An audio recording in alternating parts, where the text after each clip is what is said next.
দর্শক আমন্ত্রণ যমুনার বিশেষ আয়োজন ডক্টর সনকল অনুষ্ঠানে আপনাদের স্বাস্থ্য বিষয়ক নানা প্রশ্ন আর সেসবের তাৎক্ষণিক সমাধান নিয়ে আমাদের এই আয়োজন।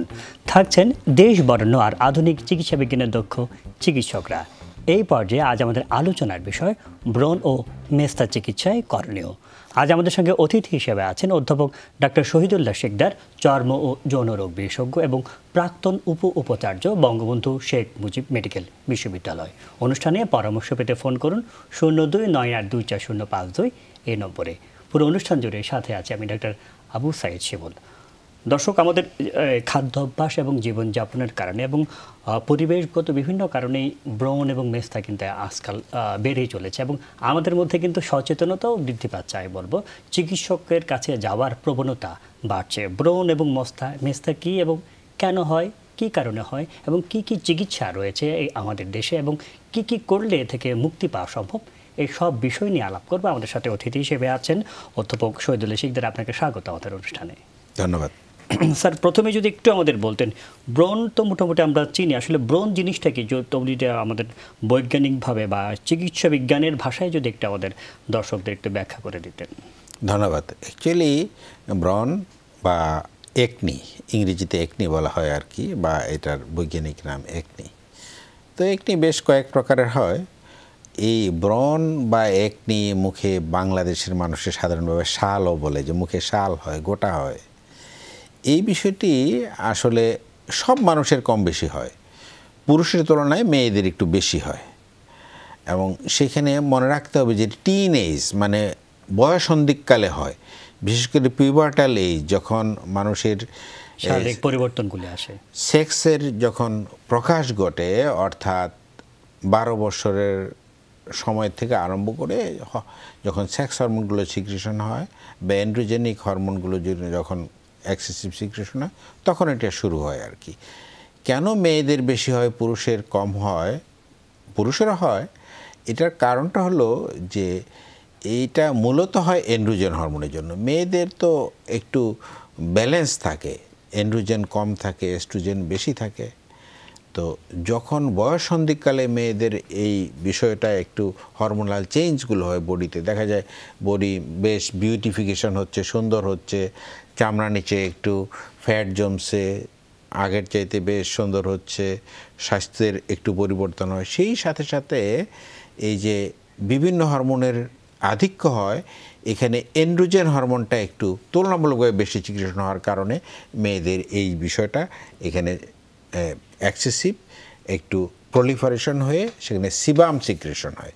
এই যে সিবাম সিক্রেশন, অর্থাৎ এই যে গ্ল্যান্ডগুলো মুখের মাঝে ছোট ছোট গ্ল্যান্ড থাকে, এই গ্ল্যান্ড থেকে সিবাম সিক্রেশন, এটা যখন বেশি সিক্রেশন হয় তখন তার মাঝে এক ধরনের ব্যাকটেরিয়া বা জীবাণু এসে তাকে প্রলিফারেট করে এই গোটাগুলো তৈরি করে। তার নাম হলো করিনি ব্যাকটেরিয়া, নামে একনি, এটা তৈরি করে। এটা কিন্তু পুরুষেরও হতে পারে, হয় না তা না, পুরুষেরও আমরা দেখতে পাই যে তাদেরও কিন্তু অনেক ব্রণ হয়। এবং এমনও হয় খুব ডিফিকাল্ট অবস্থায় পুরুষদেরও কিন্তু নট অনলি টিন এজ, যে 12 থেকে 20 বছর বয়স পর্যন্তই হবে তা নয়, 20-এর পরেও অনেকের থাকে, 20 বছর, 22 বছর, 25 বছর, 30 বছরও অনেকের এই একনি থেকে যায়। তো কাজেই এই যে আমি বললাম যে হরমোনের আধিক্যের কারণে, অর্থাৎ একটা ব্যালেন্সড অবস্থার থেকে যখন একটু কারো অতিরিক্ত এন্ড্রোজেন সিক্রেশন হয়ে যায়, তখন এটার কারণেই এক্সেসিভ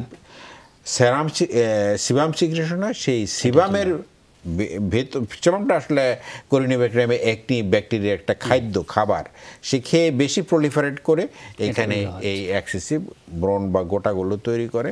এটি খুব ছোট ছোট দানাদার একনি তৈরি হয় এবং কখনো কখনো এটা একটু বড় হয়ে একেবারে সিস্টিক আকার ধারণ করে, বেশ বড় হয়ে যেতে পারে, কমপ্লিকেটেড হতে পারে।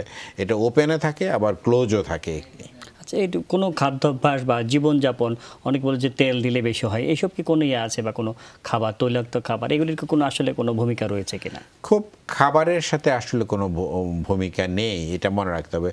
তবু মানুষ মনে করে, এবং এটা খুব স্বাভাবিক, আপনি যদি মুখটাকে ক্লিন রাখেন তাহলে যে সিবাম সিক্রেশন হয় বা একটু ব্যাকটেরিয়া যে প্রলিফারেট করলো, তৈরি হলো, এটাও কিন্তু ওয়াশ আউট হয়ে চলে যায়। আপনি যদি মুখে ময়লা জমে থাকে তাহলে কিন্তু এই একনির প্রকোপটা বেড়ে যাবে, কারণ ওইখানে এই এনভায়রনমেন্টটা এমন থাকবে যে পরিবেশটা যেখানে আরও বেশি বেশি করে ব্যাকটেরিয়া গ্রো করতে পারে, জন্মাইতে পারে, যার ফলে একটি বেড়ে যেতে পারে। সুতরাং যারা তেল বা সানব্লকার বা অন্য সানস্ক্রিন বা প্রসাধনী বেশি ব্যবহার করে মুখের এই যে নর্মাল হেলদি এনভায়রনমেন্ট, পরিবেশটা, স্বাস্থ্যকর অবস্থা, এইটাকে নষ্ট করে পোরগুলোকে আটকে দেয়, অর্থাৎ ছিদ্রগুলোকে আটকে দেয়, তখন তার একটি হওয়ার সম্ভাবনা বেশি থাকে। সুতরাং তেল বেশি ব্যবহার করা কিন্তু খুব যৌক্তিক না, কিন্তু মনে রাখতে হবে একটা ভালো সাবান বা ফেস ওয়াশ দিয়ে পরিষ্কার রাখলে তুলনামূলকভাবে ভালো থাকবে। এবং খাদ্যাভ্যাসের ক্ষেত্রে বলা হয় যে যারা তুলনামূলকভাবে ভালো পরিমাণগতভাবে পানি বেশি খায় এবং যারা সবজি বেশি খায়, ভিটামিন সি এবং ই সহ এই ধরনের চামড়ার জন্য পুষ্টি তৈরি করে উপাদান সাপ্লাই দেয়, এই ধরনের ভিটামিন সমৃদ্ধ খাবার খেলে তুলনামূলকভাবে ভালো থাকবে। ডাজন্ট মিন দ্যাট শুধু খাবার রেস্ট্রিক্ট করলেই একটি ভালো থাকবে এমনটা বিষয় না। স্কিন ভেদে কি কোনো আছে যে যাদের তৈলাক্ত স্কিন তাদের বেশি হবে বা যাদের ড্রাই স্কিন তাদের কম হবে, এমন কি কোনো বিষয় রয়েছে কি? কোনো সন্দেহ নেই। তৈলাক্ত স্কিন মানে কি, এখানে তো সরাসরি তেল আসে না, নারকেল তেল বা সরিষার তেল বা অলিভ অয়েল আসে না, আসলে সিবামটা কিন্তু খুব প্রয়োজনে, বাস্তব প্রয়োজনে। মানুষের ফেস কিন্তু সুন্দর রাখতে হবে। সৃষ্টিকর্তা মানুষের ফেসটাকে সুন্দর করে তৈরি করেছেন এই কারণে যে face is the index of mind, বলে না? Not only index of mind, face representing the total human being. মানুষের ফার্স্ট ইমপ্রেশন, মুখটা দেখলে বলে যে এই মানুষটা ভালো মন্দ, দেখতে সুন্দর, তার মনটা, হৃদয়টা কেমন, ইন্টেলিজেন্ট কিনা, মানুষ কিনা, বিবেকবান কিনা, নানা কিছু। Face is the index of mind. এখন ফেসটাকে সুন্দর রাখতে হবে, ভালো থাকতে হবে, কোনো সন্দেহ নেই। বিষয়টা হলো যে আপনি যদি ফেস এই যে ভালো রাখার জন্য আল্লাহ তাআলাই কিন্তু সেবাম তৈরি করছে। সেবাম ইজ দ্য তৈল। এখানে তেল মানে হলো সেবামটা ফেসটাকে প্রটেকশন দিচ্ছে, রক্ষা করতেছে, তার সৌন্দর্য রক্ষা করতেছে, তাকে ক্লিন রাখতেছে, তার একটা স্মুথ রাখতেছে।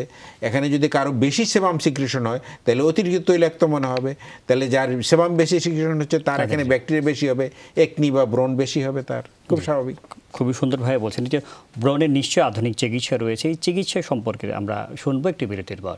সে দর্শক, অনুষ্ঠানে এই পর্যায়ে নিয়ে নিচ্ছে একটা ছোট্ট বিরতি, সাথেই থাকুন।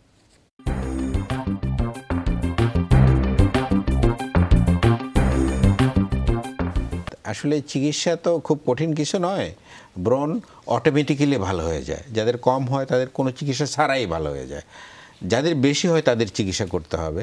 এবং সেইখানে অনেকে সৌন্দর্য সচেতন থাকে, অনেকে খুঁটে টুটিয়ে নানাভাবে কমপ্লিকেটেড করে একেবারে আগলি সিচুয়েশন তৈরি করে ফেলে, দাগ পড়ে যায়। এটা না করা আর কি, ফেসটাকে ওয়াশ রাখা। এবং ওয়াশ সাধারণত আছে বাজারে, অনেক সাবান পাওয়া যায়, একনি বিভিন্ন ধরনের সাবান পাওয়া যায়। সাবানের জরুরি কিছু না, সাদা সাবান দিয়ে ওয়াশ করলেও হবে। পরিষ্কার রাখাটাই হলো, ক্লিনটা রাখাটাই স্বাভাবিক। তো এখানে কিছু ওষুধ আছে স্থানীয়ভাবে লাগানো যায়, যেটাকে টপিক্যাল ইউজ বলা হয়, আর কিছু মুখে খেতে হয়। মুখে খাওয়ার ওষুধের ক্ষেত্রে সাধারণত একটা অ্যান্টিবায়োটিক লাগে, সব ক্ষেত্রে যে লাগে তা না, কিছু কিছু ক্ষেত্রে লাগে। বিশেষ করে ব্যাকটেরিয়াল ইনফেকশন হয়, এখানে কোরিনিয়া ব্যাকটেরিয়াম একনি দিয়ে হয়। সেইখানে এজিথ্রোমাইসিন নামক একটা লং অ্যাক্টিং একটা অ্যান্টিবায়োটিক আছে, এটা পালস থেরাপির মতো দেওয়া যায়।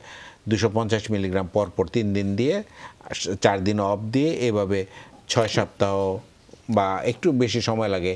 একনিটা চিকিৎসা করতে একটু সময় নেয়, এই জন্য কোর্সটা একটু এরকম ডিউরেশনটা বাড়িয়ে দিতে হবে। আবার কখনো কখনো এর বাইরে আমরা ডক্সিসাইক্লিন দিতে পারি। ডক্সিসাইক্লিন 100 মিলিগ্রাম বিডি মানে রোজ 2বারও দেওয়া যায়, অথবা 50 মিলিগ্রাম রোজ 2বারও দেওয়া যেতে পারে। অ্যাডাল্টের ক্ষেত্রে আমি বলছি, আসলে একনিটা অ্যাডাল্টেরই হয়, 10-12 পরেই তো হয়।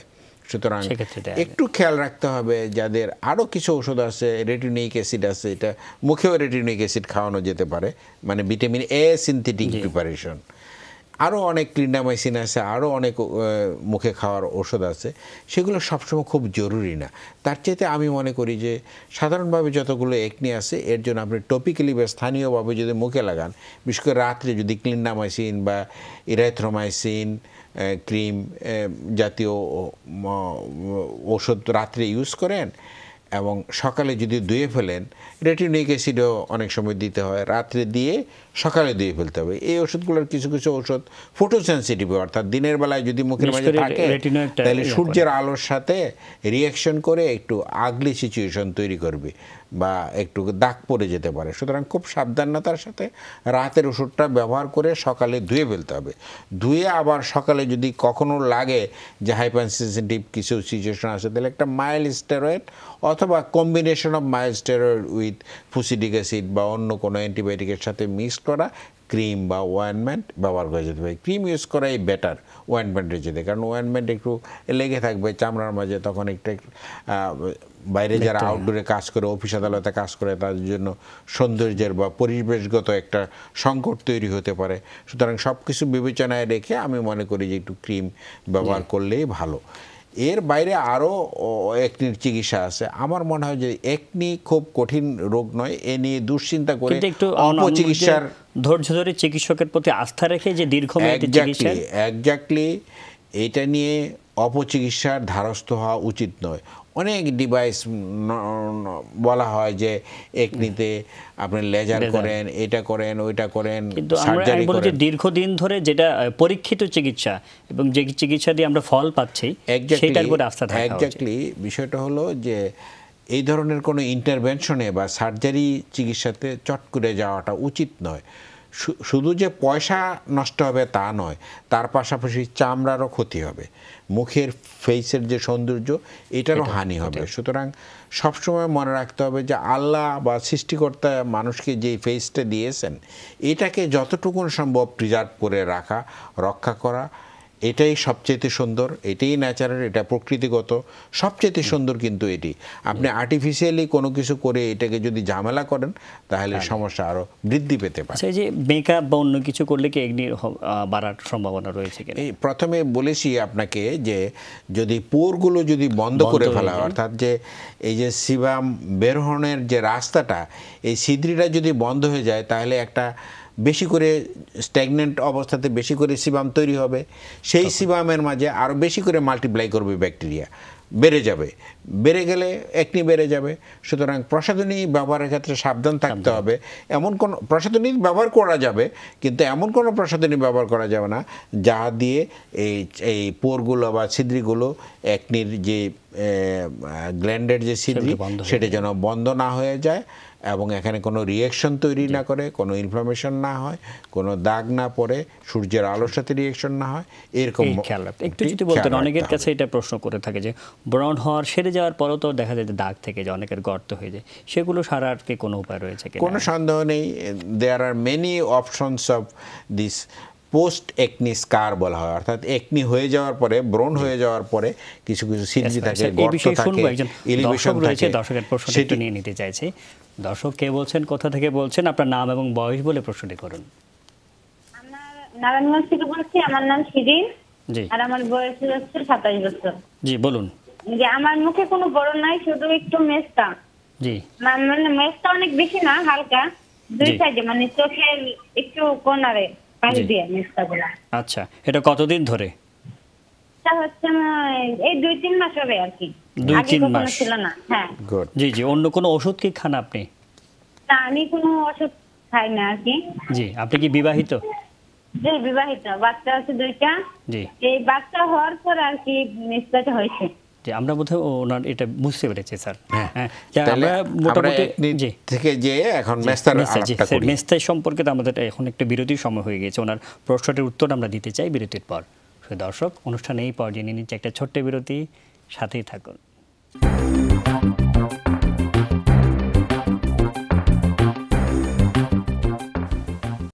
বিরতির পর ডক্টরস অন কল অনুষ্ঠানে আপনাদেরকে আবারও স্বাগত জানাচ্ছি। আজকে আমাদের আলোচনার বিষয় ব্রণ ও মেস্তা চিকিৎসায় করণীয়। আমাদের সাথে অতিথি হিসেবে আছেন অধ্যাপক ডাক্তার শহীদুল্লাহ শিকদার। আমরা বিরতির আগে একজন প্রশ্ন করেছিলেন, নারায়ণগঞ্জ থেকে শিরিন, 27 বছর বয়স। উনি বলতে চেয়েছেন ওনার বিবাহিত, বাচ্চা রয়েছে 2জন, 2-3 মাস যাবৎ ওনার মেস্তা সামান্য বলছেন, কিন্তু ওরা আসলে চিকিৎসা চেয়েছিলেন। আপনি যদি একটু সাহায্য করতেন স্যার। ধন্যবাদ। আমি ধন্যবাদ জানাই যে আমাদের নারায়ণগঞ্জের যে শিরিন প্রশ্ন করলেন, খুব স্বাভাবিক। যাদের পেটে বাচ্চা আছে, উনি নিজেই বললেন যে আমার 2টো বাচ্চা আছে এবং বাচ্চা হওয়ার পরে এটা হয়েছে। এটা হয় হরমোনের কারণে। মানুষের বডিতে কিছু কিছু হরমোন, বিশেষ করে মহিলাদের যে প্রেগনেন্সির সময় পেটে বাচ্চা আসার পরে হরমোনের কারণে এই সূর্যের আলোর সাথে রিয়েকশন করে কিছু কিছু মহিলাদের ক্ষেত্রে একটা বিশেষ দাগ পড়ে, যেটাকে ক্লোয়েজমা বলা হয় আর কি। এরকম একেবারে টিপিক্যালি ম্যালারেরিয়াতে র্যাশ হয়, এবং সেটি অনেকের ক্ষেত্রে যখন প্রেগনেন্সি ডেলিভারি হয়ে যায় কয়েক মাস পরে আস্তে আস্তে আস্তে আস্তে ভালো হয়ে যায়। আবার কারো কারো এটা খুব মানে দীর্ঘদিন চলতে থাকে, সাস্টেনেবল পিগমেন্টেশন হিসেবে এটা একটা আগলি এনভায়রনমেন্ট তৈরি করে। এখানে মনে রাখতে হবে যে শুধু প্রেগনেন্সি নয়, যারা বড়ি খায়, মুখে হরমোনের ট্যাবলেট খায়, তাদেরও কিন্তু এটা হতে পারে। কন্ট্রাসেপটিভ পিল যারা খায় তাদের ক্ষেত্রে কন্ট্রাসেপটিভ পিল। সুতরাং এই যে হরমোন পিল খাওয়ার অর্থাৎ জন্ম নিরোধক যে বড়ি খেয়ে আমরা অনেক সময় এটা তৈরি করতে পারি, প্রেগনেন্সির সময় হতে পারি, এটা হতাশ হওয়ার কিছু নেই, চিকিৎসা করতে হবে। প্রেগনেন্সি তো অবভিয়াস, মানুষের দরকার বাচ্চা নেয়, এটা তো নিতেই হবে। যদি দাগ পড়ে সেটা চিকিৎসা করব। আর যাদের বড়ি খেয়ে এরকম দাগ পড়বে তাদের এই বড়িটা অ্যাভয়েড করলে ভালো, বড়িটা বাদ দিয়ে দেয়ার আর মাল্টিপল অপশনস অফ কন্ট্রাসেপশন। অনেক সিস্টেম আছে, অনেক ব্যাপার পদ্ধতি আছে আমরা জন্ম নিরোধকের ব্যবস্থা নেওয়ার জন্য। বড়ি খেতে হবে এমন কোনো জরুরি কথা নেই। তো যা হোক, যেটা বলছিলাম, তো সেই ক্ষেত্রে আমাদের চিকিৎসা তো অবশ্যই আছে। কিছু ডিপিগমেন্টারি এজেন্ট বাজারে পাওয়া যায়, যেগুলো এই দাগ পড়লে দাগটাকে সরিয়ে দিতে পারে। সেটি এটা হাইড্রোকুইনোন জাতীয় একটা ওষুধ আছে। এইটা যদি আমরা মুখে ব্যবহার করি রাতে, বিশেষ করে এইটা রাতে ব্যবহার করে সকালে ওয়াশ করে ফেলতে হবে। এটাও কিন্তু এরকমই যে দিনের বেলায় যদি থেকে যায় তাহলে সূর্যের আলোর সাথে রিয়েকশন করে আরও অতিরিক্ত দাগ ফেলে দেবে বা আরও পিগমেন্টেশন তৈরি করবে। সুতরাং এখানে সাবধান থাকতে হবে, কোনো অবস্থাতে রাতের ওষুধটা দিনের বেলায় না ধুয়ে বাইরে যাওয়া যাবে না, এটা করতে হবে। পাশাপাশি আমি আগেই বলেছি যে retinoic acid is very very important thing, যে এটা কিন্তু দাগ কমায় আবার দাগ বাড়ায়, মনে রাখতে হবে। খুব বেশি করে ভিটামিন এ সিনথেটিক প্রিপারেশন খেলে কিন্তু দাগ অটোমেটিক পড়ে যায়। আবার ভিটামিন এ না খেলেও চামড়া ক্ষতিগ্রস্ত হয়। এটা অপটিমাম ডোজে খেতে হবে। এখন লাগানোর ক্ষেত্রেও একই জিনিস, যাদের খুব বেশি দাগ পড়ে যায় তাদের রাতে লাগিয়ে সকালে যদি আমরা ওয়াশ করে ফেলি, এটি ফেস ওয়াশ দিয়ে ওয়াশ করা যায়, সাবান দিয়ে, আমাদের দেশের যে সাদা লাক্স সাবান জাতীয় এই ধরনের সাদা, অর্থাৎ কোনো রঙিন সাবান না ব্যবহার করে সেফ অ্যালকালাইন সোপ ব্যবহার করা, যেটা চামড়ায় কোনো ইরিটেশন তৈরি না করে, কোনো ঝামেলা তৈরি না করে, এরকম সাবান দিয়ে ওয়াশ করে দিনের বেলায় আমরা মাইল্ড স্টেরয়েড ইউজ করতে পারি কিছুদিনের জন্য। মনে রাখতে হবে, পটেন্ট স্টেরয়েড মুখে দিলে ক্ষতি হবে, দেয়া যাবে না। শক্তিশালী স্টেরয়েড মুখে দেয়া যাবে না। দিলে প্রথম দিকে মনে হবে ভালো হয়ে গেছে, খুব ভালো লাগছে, ফর্সা হয়ে যাচ্ছে, স্মুথ লাগছে, চুলকানি ছিল, চুলকানি ভালো হয়ে গেছে, কিন্তু হালে ক্ষতি হবে, অর্থাৎ কিছুদিন পরে আবার নতুন করে দাগ পড়বে। সুতরাং কোনো অবস্থায়, এবং চামড়া পাতলা হয়ে যাবে, সেলগুলো নষ্ট হবে, নানা দিক থেকে চামড়া ক্ষতি হবে। সুতরাং কখনোই কোনো পটেন্ট স্টেরয়েড বা এমনকি মডারেট পটেন্ট স্টেরয়েডও মুখে ব্যবহার করা যায়। মুখের চামড়া কিন্তু খুব স্মুথ, হালকা, পাতলা। এটা তৈরি করাই হয়েছে পাতলা করে, যাতে মুখটা সুন্দর থাকে, কমনীয় থাকে, মোহনীয় থাকে। সুতরাং এই মেস্তা নিয়ে যেটা আলাপ করছি, এটা মেস্তা জিনিসটা কি এবং কেন হয়, এটা যদি একটু আমরা সংক্ষেপে আলাপ। তো দুটা তো আমরা বলছি, দুটা আগেই বলেছি, এটা আমি শেষ করি যে তাহলে আমাদের দিনের বেলায় টপিক্যাল ঔষধ ব্যবহার করার ক্ষেত্রে আমাদেরকে একটু সাবধানতা অবলম্বন করতে হবে। এবং কখনো কখনো আমাদেরকে, যারা বিশেষ করে ওপেন এয়ারে কাজ করে, তারা সূর্যের আলোর নিচে গেলে পরে তারা যদি সান ব্লকার ইউজ করেন, বিশেষ করে sun blocker SPF 50 or more than this যদি কেউ ব্যবহার করে, তাহলে এটা একটা প্রোটেক্টিভ ফাংশন হিসাবে প্রিভেন্ট করবে ফার্দার পিগমেন্টেশন, বা পরবর্তীতে আরও যাতে দাগ না পড়ে সেই জন্য প্রিভেন্ট করবে। এটা দেখে শুনে একটা জোৎসই ভালো একটা সুইটেবল সান ব্লকার ইউজ করতে হবে বা সানস্ক্রিন ইউজ করতে হবে। আপনি যেটা বলছেন যে কি কারণে মেস্তা পড়ে, মেস্তার দুটো কারণ কিন্তু আগে আমরা বলেছি। একটা হলো প্রেগনেন্সির সময় হরমোনের আধিক্যের জন্য, আরেকটা হলো আর্টিফিশিয়ালি আমরা যখন কন্ট্রাসেপটিভ পিল খাবো, হরমোন পিল খাবো, তখন বেড়ে যাবে। পুরুষরা তো খায় না, মেয়েদেরই খেতে হয়, সুতরাং হয়। পুরুষেরও যে দাগ পড়ে না তা না, মেয়েদের এবং পুরুষের কমন দাগ পড়ার অন্যতম কারণ হলো সূর্যের আলো। মনে রাখতে হবে, Sunlight is very important thing for human life. Unless there you are being exposed under sunlight, আপনার শরীরের অনেক উপাদান আপনি পাবেন না। সুতরাং সূর্যের আলো আশীর্বাদ, সৃষ্টিকর্তার আল্লাহর কিন্তু আশীর্বাদ হিসাবে আমাদের জন্য, তা থেকে প্রোটেকশন আমাদের ব্যবস্থা করতে হবে। মনে রাখতে হবে, দীর্ঘ সময় ধরে যদি সূর্যের আলোতে লাগে, বিশেষ করে মুখের চামড়া, পাতলা চামড়া সূর্যের আলোতে লাগলে রিয়াকশন করে সে রক্ষা করতে পারে না। এই যে মানুষের চামড়ার যে কালো আবরণটা দেখা যায়, কালো চামড়া সাদা চামড়ার চেয়ে ভালো। কিসের জন্যে? যে কালো চামড়া প্রোটেকশন দেয় সূর্যের ক্ষতিকারক উপাদান, যে আলো, লাইটের। শুধু সূর্যের আলো না, আপনি যদি বেশি করে তাপে যান, চুলার পারে যান বা অন্য হিটার ইউজ করেন, আমরা একদম শেষ পর্যায়ে চলে এসেছি, তাহলে সেই ক্ষেত্রেও কিন্তু চামড়া কালো হয়ে যেতে পারে। সুতরাং সূর্যের আলো একটা জিনিস, আরেকটা হলো প্রসাধনীর, উল্টাপাল্টা প্রসাধনী ব্যবহার করা যায়। অযাচিত প্রসাধনী কিন্তু ইটসেলফ পিগমেন্টেশনের অ্যানাদার কজ। অধ্যাপক ডক্টর শহীদুল্লাহ শেখদের এতক্ষণ আমাদের সাথে থাকার জন্য আপনাকে অসংখ্য ধন্যবাদ। আমরা অনুষ্ঠানের একদম শেষ পর্যায়ে চলে এসেছি। শুধু দর্শক, আজকে এই পর্যন্তই। আমাদের সাথে সবাই সুস্থ থাকুক, ভালো থাকুক, এই কামনে আজকের মতো বিদায় নিচ্ছি। আল্লাহ হাফিজ।